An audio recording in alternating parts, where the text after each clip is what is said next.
Welcome back to the Money Pit. You're here with Mike Money, and I'm here with my buddy Jacob Carver from The Butcher Shop. And we're going to talk about a band from the mid-'80s that was known as a hair band, and we don't understand why. I don't fucking understand. They were heavy. They are called w.a.s.p.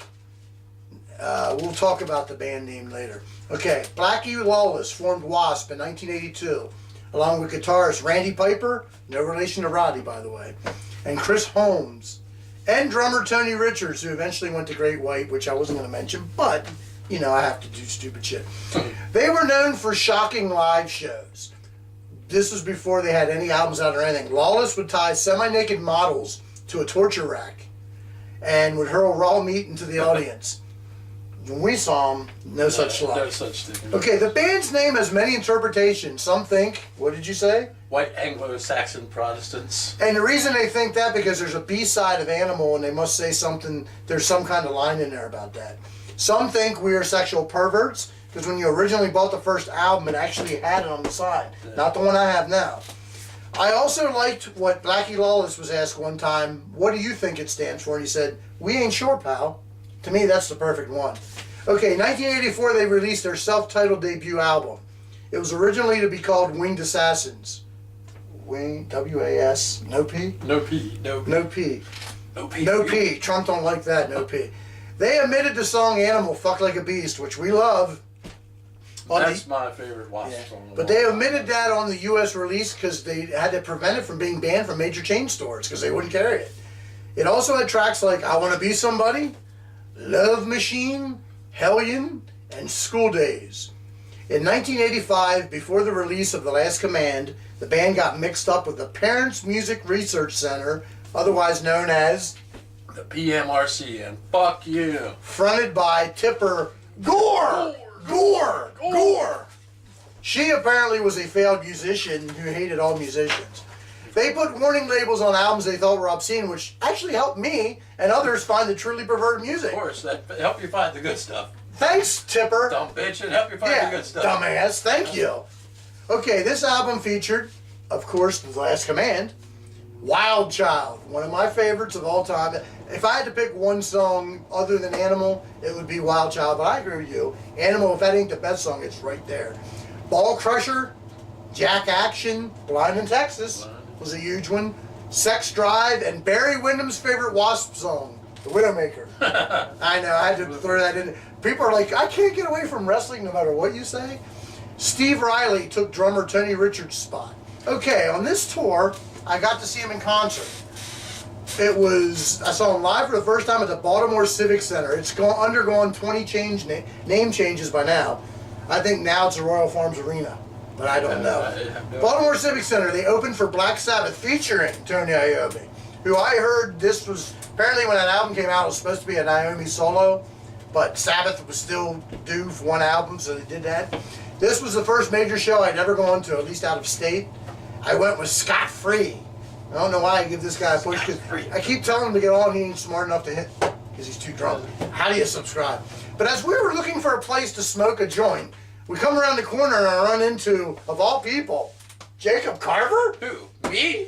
You. So go ahead and tell, what stories you got for that? Well, that show for me was pretty cool because I think even though w.a.s.p. didn't do I Fuck Like a Beast, they had a stage set up where they had like these fucking giant heads on spikes and they were spinning around. Yeah, there was like smoke and shit coming around and around. Oh yeah. And also Black Sabbath, even though that version of Black Sabbath sucked at that time, right, they performed one of my favorite Black Sabbath songs, Fuck Ozzy, Trash, that's the shit. Yep. That was the best fucking Ian song. Gillan, and it was actually Ian Gilligan, I'm sorry. Yeah.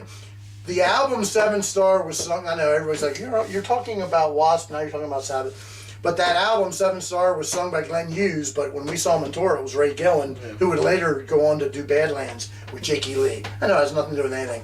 But I remember about that tour, too.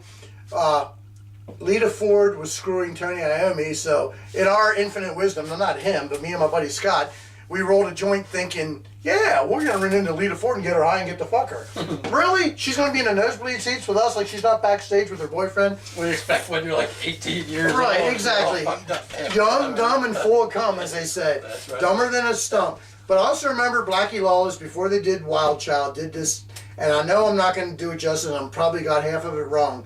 But he's like, this girl came up to me and said, I know what you want to do. You don't want to stuff me or you want to mount me. And he goes, you got it wrong, girl. I want to mount you. Then I'm going to stuff you.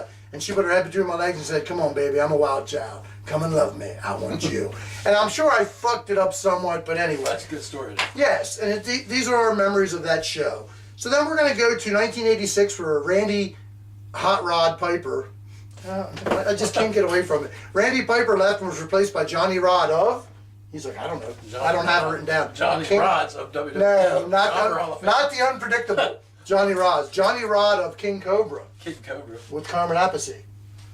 Okay, they released Inside the Electric Circus, featuring Restless Gypsy, I'm Alive, and a bunch of covers. One of Uriah Heep's Easy Living, and a cover of Ray Charles. Couldn't see that one coming, could you? I Don't Need No Doctor. I didn't know Ray Charles did it. I always remembered Humble Pie. I did a little research. It's the same song. And Ray Charles wasn't even first till some other bum that wasn't a hit. Ray Charles made it a hit, and then everybody did it. So go figure that one out. Okay, you'll remember this. 1987, they released Scream Until You Like It from the soundtrack for Ghoulies 2. Okay, 1989, drummer Frankie Banali came on, and they released The Headless Children. One of my favorite, very underrated W.a.s.p. albums, featuring The Headless Children. Mean Man, Forever Free, Rebel in the FDG, and a cover of The Who's The Real Me. All right, what's FDG stand for? Forget about it, I don't know. Fucking Decadent Generation.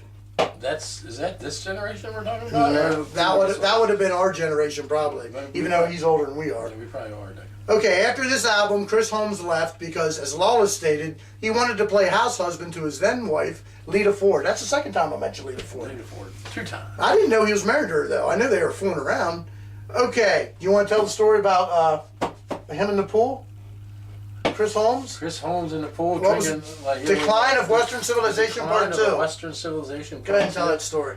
And he pretty much fucking pounds about, Jack Daniels or one of them. And I got to give the guy props. He probably drinks more than I do. Oh, definitely. He's laying in the pool all fucked up, talking to his mom. Yeah, you'll never, if you ever seen this movie, you'll never forget this because it's all kinds of bottles in the pool. Yeah. And he picks up a full bottle of Jack Daniels, and I'm pretty sure it was a fifth, but I'm not 100% sure. And he's like, there's not a drop. Maybe some of it went down. He drank, it's like, Jesus Christ, dude. We think we're alcoholics. We got nothing on Chris Holmes. Oh, God, yes. But that's, when I think of Chris Holmes, I think of that. That's the story I remember about Chris Holmes. And I think that was the best part of the decline. Oh, that's the only reason to watch it. In fact, I don't know if he was living with his mom or his mom was living with him. That was the fun Or was she just staying there that time? Here's an interesting story that I didn't know till I looked this up. Blackie Lawless was originally supposed to play the T-1000 Terminator in Terminator 2. Did you know that? I did not know that. But you know why I didn't? Arnold Schwarzenegger said Blackie's too tall. Really? Maybe taller than me.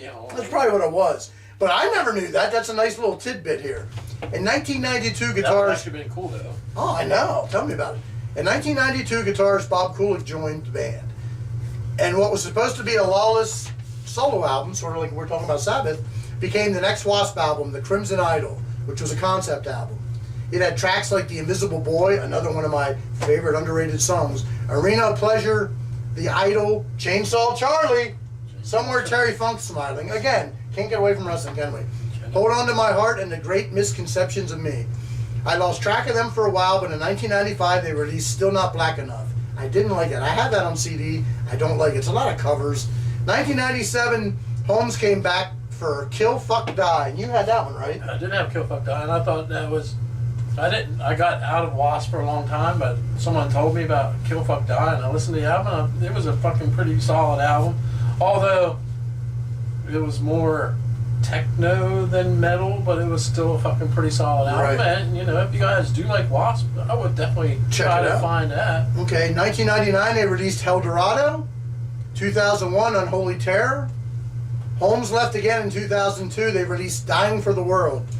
In 2004, they released Neon God Part 1, The Rise, and Neon God Part 2, The Demise. 2007, they released Dominator, which had Heaven's Hung in Black. And I saw that live, and I'll be talking about this soon. That is a very good song. That's the only reason I remember that. 2009, they came back on my radar. They released Babylon. Hey, I got the tour shirt and everything. And my fat ass fits in it. Yeah, I'm thinking if I have one of the old Headless Children or Last Command, my fat ass ain't fitting into that one. I think I had a W.a.s.p shirt way back from when we saw him. But Yeah, the Last Command shirt. It was a cool looking shirt. But anyway, they released Babylon with tracks like Crazy and Babylon's Burning. Me and Jacob's brother Mike, along with another douchebag who he shall remain nameless, and it's not him, saw this tour at Jackson, Springfield, Virginia. After not being allowed to play Animal in '86 thanks to the PMRC, I was sure 20 plus years later I'd finally get to hear it live. Nope, Blackie went religious. They said he found God. I think he was under the table. I don't understand that. Are you telling me you're not allowed in heaven if you play Animal Fuck Like a Beast? I somehow think that's not right. But if you fuck like a priest, as a Catholic, that's different. Then it's all right. But we won't get into that either. But again, they wouldn't do the song. We should cover a song like that. I fuck like a priest. It does like you're talking about Judas Priest though. Okay. In 2010, Chris Holmes and Randy Piper would form Where Angels Suffer, which apparently is W.a.s.p without the P. They played around here, and I did not know what was going on. I found out after the fact and was like, really? Thanks a lot. And in 2015, W.a.s.p released Golgotha. So apparently they're still around. Just Blackie and just I Am Worship the Ground, the God. I guess Spar likes them now, right? Probably. That's not nice, but it's true. You know, why you're playing satanic music, now you found God? Why? Why? It's like King Diamond. He doesn't really believe the stuff. He acts like he does because he wants you to believe he believes it, correct? Correct. So why would you even have to come around and tell everybody I found God? I don't understand that. But I got to see him twice in my whatever their 20-year career. W.a.s.p is a really good band. I would say from 80 to maybe, or 84 was the first album to 92 is when all their good stuff was. Like he said, Kill Fuck Die wasn't bad. That last one in 2009, whichever I said it was called, Babylon, I'm looking, what's it called? That's not bad either, but their prime stuff would have been the original Last Command, even up to the Headless Children. But pretty much the first two were the best ones, without a doubt, right? I mean, we're sort of prejudiced. I can't say that on there because we saw that tour, and the first major tour I've ever seen. I don't know, was it your first big concert? Or did you see something before that? I probably did, but you know. Like I said, I saw Grim Reaper, which we call Green Reefer, with a local band at the Strand, but I left. Well, no, I think I saw Anthrax. And that was at the Strand, right? Yeah. So I'm not really sure. This is the first one out of state. Out of state, I'm not sure. Anyway, W.a.s.p, whatever they're called. What did you say? We are Satan's people? We are. That was the one. We are Satan's people. So whatever they're called, whatever it stands for, it doesn't matter. It was good music. They said Blackie was like this very intelligent person that had an IQ. He just knew he could make money this way. Make money? Mike Money? No, he didn't say Mike Money. But anyway, since we said that, this is Mike Money and Jacob Carver from the Butcher Shop. saying, see you next time, motherfucker. No masters. I'm third editor.